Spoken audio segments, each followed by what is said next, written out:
O que a Bíblia diz a respeito dos anjos? Anjos são seres espirituais que têm inteligência, emoções e vontade. Isto é verdadeiro tanto para anjos bons quanto para anjos do mal. Os anjos possuem inteligência. Mateus capítulo 8, versículo 29, 2 Coríntios capítulo 11, versículo 3 e 1 Pedro capítulo 1, versículo 12.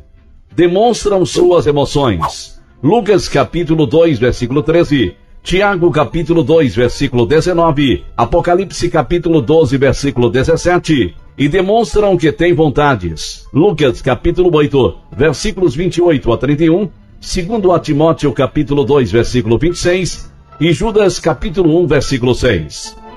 Os anjos são seres espirituais. Hebreus capítulo 1, versículo 14, sem um corpo físico real. O fato de não terem corpos não muda o fato de terem suas personalidades. O mesmo ocorre com Deus. O conhecimento dos anjos é limitado por serem criaturas. Isto significa que eles não sabem tudo o que Deus sabe. Mateus capítulo 24, versículo 36. Entretanto, parece que têm um conhecimento maior do que os humanos. Isto pode ocorrer por 3 razões. Primeiro, os anjos foram criados como uma ordem superior de criaturas no universo em comparação aos seres humanos. Por este motivo, é de sua natureza possuir maior conhecimento. Segundo, os anjos estudam a Bíblia e o mundo de forma mais completa que os humanos e assim obtêm conhecimento. Tiago capítulo 2, versículo 19 e Apocalipse capítulo 12, versículo 12. Terceiro, os anjos adquirem conhecimento através da longa observação das atividades dos seres humanos. Diferentemente dos humanos, os anjos não têm que estudar o passado. Eles o viveram.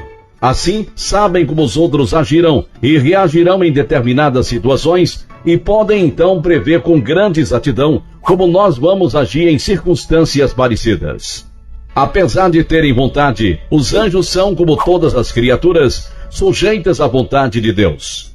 Os anjos bons são enviados por Deus para ajudar os crentes. Hebreus capítulo 1, versículo 14.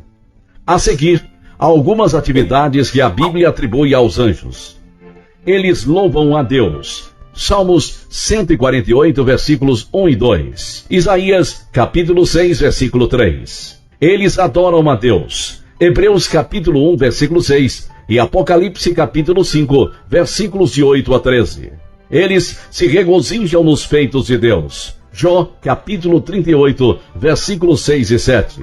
Eles servem a Deus. Salmos 103, versículo 20 e Apocalipse capítulo 22, versículo 9. Eles se apresentam perante Deus. Jó capítulo 1, versículo 6 e Jó capítulo 2, versículo 1. Eles são instrumentos dos julgamentos de Deus. Apocalipse capítulo 7, versículo 1 e Apocalipse capítulo 8, versículo 2. Eles trazem respostas às orações. Atos capítulo 12, versículos de 5 a 10. Eles ajudam a ganhar pessoas para Cristo. Atos capítulo 8, versículo 26 e Atos capítulo 10, versículo 3. Eles observam a ordem cristã, obra e sofrimento. 1 Coríntios capítulo 4, versículo 9, 1 Coríntios capítulo 11, versículo 10, Efésios capítulo 3, versículo 10 e 1 Pedro capítulo 1, versículo 12. Eles dão encorajamento em tempos de perigo. Atos capítulo 27, versículos 23 e 24. Eles cuidam dos justos no momento da morte. Lucas capítulo 16, versículo 22. Os anjos são de uma ordem completamente diferente da dos humanos. Os seres humanos não se tornam anjos após a morte. Os anjos nunca se tornam e nunca foram seres humanos. Deus criou os anjos da mesma forma que criou a humanidade. Em nenhum lugar, a Bíblia afirma que os anjos foram criados à imagem e semelhança de Deus, como foram os humanos. Gênesis capítulo 1, versículo 26. Os anjos são seres espirituais que podem, até certo ponto, assumir forma humana. Os humanos são basicamente seres físicos, mas com um aspecto espiritual. A maior coisa que podemos aprender dos anjos é sua obediência instantânea e sem questionamentos às ordens de Deus.